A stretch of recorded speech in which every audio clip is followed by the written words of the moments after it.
இந்த வீடியோல 2½ ஆண்டுகால ஜென்ம சனியால் ஏற்பட்ட மன அழுத்தங்கள் நீங்கி இனிவரும் காலம் எப்படி இருக்கப் போகுது என்பது பற்றியும் சனியின் மாற்றத்தால் ஏற்படப் போகும் பொருளாதார மாற்றங்கள் பற்றி தெளிவாக சொல்லப்பட்டிருக்கு.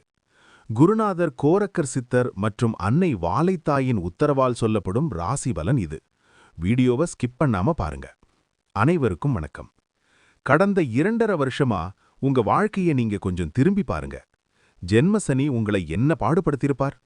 உடம்புல ஒரு தெம்பு இருக்காது, மனசுல எப்பவும் ஒரு இனம் புரியாத பயம், எடுக்கிற முடிவுகள்ல குழப்பம்னு உங்களை ஒரு வழி பண்ணிருப்பார்.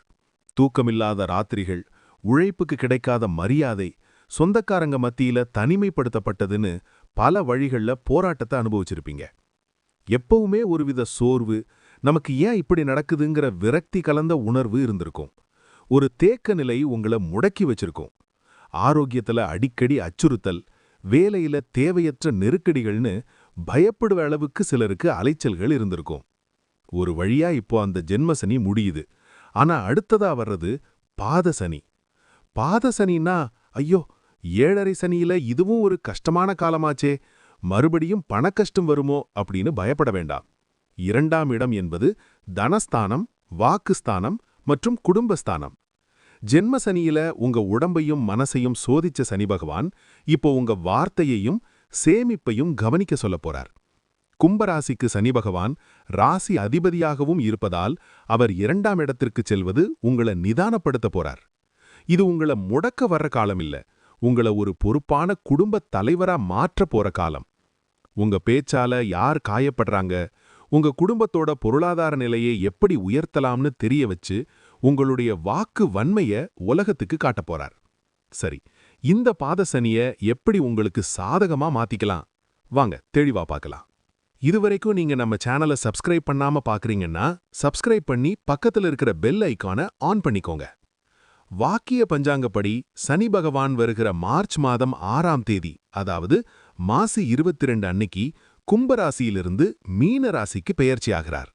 அன்னைக்குத்தான் திருநள்ளாற்றில் வீற்றிருக்கும் சனீஸ்வர பகவானுக்கு சர்வாபிஷேகம் நடத்தப்பட்டு சனி பெயர்ச்சி விழா சிறப்பாக கொண்டாடப்பட இருக்கிறது. மீன ராசி. கும்பராசிக்கு இது 2ஆவது இடம். 2ஆம் இடம்னா பயப்பட வேண்டாம். 2இல் சனி அமர்ந்தால் சேமிப்புக்கான வழிகள் பிறக்கும். இதுவரை ராசியிலிருந்து உங்களை அலைக்கழித்த சனி பகவான் இப்போ 2இல் அமர்ந்து உங்களை ஒரு நிலைப்பாட்டுக்கு வரப்போறார். உங்களோட மன அழுத்தம், ஆரோக்கிய குறைபாடு, குழப்பம், இந்த 3ஐயும் ஒழிக்க போற காலம். முதல்ல சனி பகவானோட பார்வை பலன்களை பார்ப்போம். மீனத்துல அமர்கிற சனி பகவானோட 3ஆவது பார்வை உங்க ராசிக்கு 4ஆவது ராசியான ரிஷபத்துல விழுது. இதனால தாயாருடைய ஆரோக்கியத்துல முன்னேற்றம் இருக்கும். பழைய வீட்டை புதுப்பிக்கிற அல்லது வண்டி வாகனங்கள்ல சின்ன சின்ன மாற்றங்கள் செய்யற யோகம் உண்டாகும். அதே சமயம் சொத்து சம்பந்தமான விஷயங்கள்ல நிதானம் தேவை. சனியின் நேர் 7ஆம் பார்வை உங்க ராசிக்கு 8ஆவது இடமான கன்னியில விழுது. இதனால எதிர்பாராத தனவரவு உங்க கதவை தட்டும். வராம இருந்த பழைய பாக்கிகள் வசூலாகும். ஆரோக்கியத்திலிருந்த பெரிய பயம் நீங்கும். காப்பீட்டு தொகை அல்லது உயில் வழியிலான ஆதாயங்கள் கிடைக்க வாய்ப்பிருக்கு.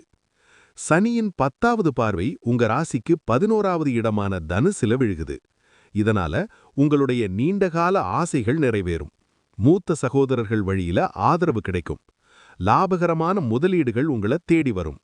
சமூகத்துல உங்க பேச்சுக்கு ஒரு தனி மதிப்பு கிடைக்கும். தொழிலை பொறுத்தவரையில பிசினஸ் பண்றவங்க பேச்சால் வருமானம் வரக்கூடிய துறையில் இருப்பவர்களுக்கு லாபம் கொட்டும். புதுசா இன்வெஸ்ட்மெண்ட் பண்ணும்போது குடும்ப உறுப்பினர்களோட ஆலோசனையை கேளுங்க. பழைய கடன்களை அடைக்கிறதுக்கு இது சரியான நேரம். தொழில்ல வாக்கு கொடுக்கும்போது ரொம்ப கவனமா இருங்க. வெற்றி நிச்சயம். வேலையில் இருக்கிறவங்களுக்கு வேலையில மன உளைச்சல் குறையும். வேலையிடத்துல உங்க பேச்சால சில சர்ச்சைகள் வரலாம். அதனால வீண் விவாதங்களை தவிர்க்கிறது நல்லது. சம்பள உயர்வு அல்லது பதவி உயர்வுக்காக காத்திருந்தவர்களுக்கு நல்ல செய்தி தேடி வரும். வேலை இல்லாதவர்களுக்கு ஒரு கௌரவமான வேலை அமையும். திருமணத்தை பொறுத்தவரையில குடும்பத்துல சுப நிகழ்ச்சிகள் நடக்கும். 2ஆம் இடத்து சனி என்பதால் பேச்சினால் குடும்பத்தில் சின்ன சின்ன வாக்குவாதங்கள் வரலாம். அது தவிர்த்தால் இல்லறம் இனிக்கும். திருமண முயற்சிகள்ல இருந்த தடைகள் நீங்கும். வாழ்க்கை துணை வழியில பண உதவி கிடைக்க வாய்ப்பு உண்டு. குடும்பத்துல பொறுப்புகள் அதிகமாகும். அடகு வச்ச நகைகளை மீட்பீங்க. பொருளாதார ரீதியா உங்க கை ஓங்கும். ஆரோக்கியத்துல குறிப்பா பற்கள் மற்றும் கண்கள் சம்பந்தப்பட்ட பிரச்சனைகள்ல கவனம் தேவை. குடும்ப நிர்வாகத்துல உங்களுடைய ஆலோசனைக்கு மதிப்பு கூடும். மாணவர்களை பொறுத்தவரையில படிப்புல இருந்த தடைகள் நீங்கும். மொழிகள் மற்றும் கலை சார்ந்த கல்வி பயிலும் மாணவர்களுக்கு இது பொற்காலம். கம்யூனிகேஷன் துறையில சாதிக்க நினைக்கிறவங்களுக்கு நல்ல வாய்ப்புகள் தேடி வரும். அடுத்ததா நட்சத்திர சார பலன்களை பார்க்கலாம். சனி பகவான் மீன ராசியில பயணம் செய்யும்போது 3 நட்சத்திரங்கள் வழியா போவார். இதனால என்ன மாற்றத்தை தரும்னு பார்ப்போம். குருவோட நட்சத்திரமான பூரட்டாதி 4 பாதத்துல சனி பகவான் போகும்போது திடீர் பணவரவு உண்டாகும். கௌரவம், அந்தஸ்து கூடும். குடும்பத்துல சுப நிகழ்ச்சிகள் நடக்கும். தெய்வீக பணிகளில் ஈடுபடக்கூடிய வாய்ப்பு கிடைக்கும். உங்களோட வாக்குக்கு மதிப்பு கூடும். சனி பகவானோட சொந்த நட்சத்திரமான உத்திரட்டாதியில சனி பகவான் போகும்போது பொருளாதார ரீதியா நிலையான வளர்ச்சி இருக்கும். உழைப்புக்கு ஏற்ற பலன் கிடைக்கும். வேலையில உங்களுக்கு கூடுதல் பொறுப்புகள் வரும். எதையும் திட்டமிட்டு செஞ்சா சேமிப்பு உயரும். புதனோட நட்சத்திரமான ரேவதியில சனி பகவான் போகும்போது பேச்சு திறமையால ஒரு பெரிய டீல முடிப்பீங்க. தகவல் தொடர்பு துறையில் இருப்பவர்களுக்கு பொற்காலம். உறவினர்களோட ஒத்துழைப்பு கிடைக்கும். வண்டி வாகன மாற்றங்கள் செய்ய சிறப்பான காலம். அடுத்ததா உங்க நட்சத்திரங்களுக்கான பலன்களை பார்க்கலாம். அவிட்டம் 3, 4 பாதங்களில் பிறந்தவர்களுக்கு தைரியம் கூடும். இதுவரை இருந்த மன பயம் நீங்கும். வேலை இல்லாதவர்களுக்கு ஒரு நிலையான வேலை அமையும். சகோதர வழியில இருந்த பிணக்குகள் தீரும். சதயம் நட்சத்திரத்தில் பிறந்தவர்களுக்கு திடீர் அதிர்ஷ்டம் உண்டாகும். வெளிநாடு யோகம் கைகூடும். குடும்பத்தில் இருந்த குழப்பங்கள் நீங்கி ஒரு தெளிவு பிறக்கும். பொருளாதார ரீதியா முன்னேற்றம் இருக்கும். பூரட்டாதி 1, 2, 3 பாதங்களில் பிறந்தவர்களுக்கு உங்களுடைய நிர்வாகத்திறன் பாராட்டப்படும். நிலம் சம்பந்தமான லாபம் கிடைக்கும். குழந்தைகளோட எதிர்காலத்துக்காக சில முதலீடுகளை செய்வீங்க. கௌரவம், அந்தஸ்து கூடும். அடுத்ததா பாதசனியன் கெடுபலன்கள் நீங்கி ராஜயோகத்தை பெற 3 நட்சத்திரங்களில் பிறந்தவர்களும் செய்ய வேண்டிய வழிபாடுகள். அவிட்டம் நட்சத்திரத்துல பிறந்தவங்க சனிக்கிழமை அன்னைக்கு சிவன் கோவில்ல இருக்கிற நந்தி பகவானுக்கு காப்பரிசி நெய்வேத்தியம் செஞ்சு வழிபாடு பண்ணுங்க. இதனால சனியின் தாக்கம் குறைந்து ராஜயோகம் உண்டாகும்.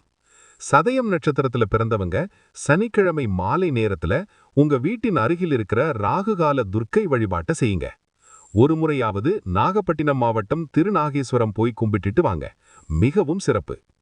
பூரட்டாதி நட்சத்திரத்துல பிறந்தவங்க வியாழக்கிழமை அன்னைக்கு சித்தர்கள் வழிபாட்டை செய்யுங்க. ஒருமுறை மதுரை மாவட்டம் திருவாதவூர் சென்று வேதபுரீஸ்வரரை கும்பிட்டுட்டு அங்க இருக்கிற புருஷமிருக முனிவரை வழிபட்டுட்டு வாங்க. இதனால தடைபட்டிருந்த சுபகாரியங்கள் கைகூடும். இந்த 2026 சனிப்பெயர்ச்சி உங்கள் வாழ்வில் எல்லா வளங்களையும் கொண்டு வரட்டும். இந்த வீடியோ உங்களுக்கு பயனுள்ளதாக இருந்திருந்தால் உங்கள் மற்ற கும்பராசி நண்பர்களுக்கும் பகிருங்கள். மறக்காம நம்ம ஸ்ரீ குரு ஜோதிடம் சேனலை சப்ஸ்கிரைப் செய்து கொள்ளுங்கள். நன்றி, வணக்கம்.